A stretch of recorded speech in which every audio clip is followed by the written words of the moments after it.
This is the Trump bloodline. In 1893, a book called Barron Trump's Marvelous Underground Journey, written by Ingersoll Lockwood, was published. The book consists of a young boy named Barron Trump, who found a secret portal which he used to time travel. Today's current president has an 11-year-old son by the name of Barron Trump. If we pay close attention to the book's cover and other pictures within the book of the child mentioned in the story and the current president's son, I couldn't help but notice a very distinctive set of similarities between the two. Mind you, the book was written in 1893. The book goes into thorough detail of Barron's adventures through Russia, while at the side of his adored mentor, Don Fum. I can't help but notice that today's current president's name is Donald, and his daughter Ivanka Trump, as well as himself, are in a debacle that involves the Russian government. Fast forward 4 years later to 1896, and our controversial author, Mr. Lockwood, writes an intriguing sequel by the name of 1900, but better known as The Last President. This book consists of an extremely wealthy man who resided in New York right on Fifth Avenue. Our current president has a very famous residence at 725 Fifth Avenue. He dared to run for president, even though he was not expected to win. Upon his unexplainable win, the country falls into chaos as everyone riots and protests with complete and utter surprise of what had just occurred. And we are all very well aware of his controversial yet successful run for the presidency and events that took place shortly after. The book explains how immediately after his inauguration, the president began to reshape the entire country by signing several executive orders. He accomplished passing these orders with the help of a trusted member of his administration named Laffy Pencey. Coincidentally, our current vice president name is Mike Pencey. In 1943,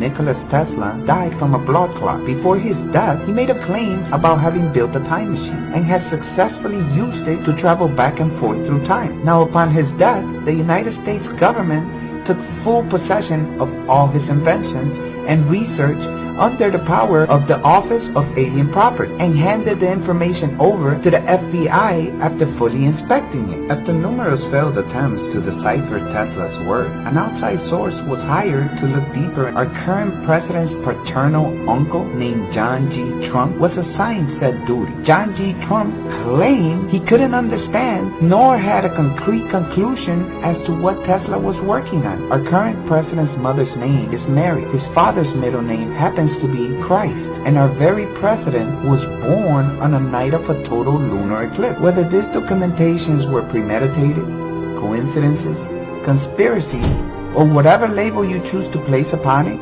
our current present and future are turning out to be very intriguing and fascinating to see come into fruition.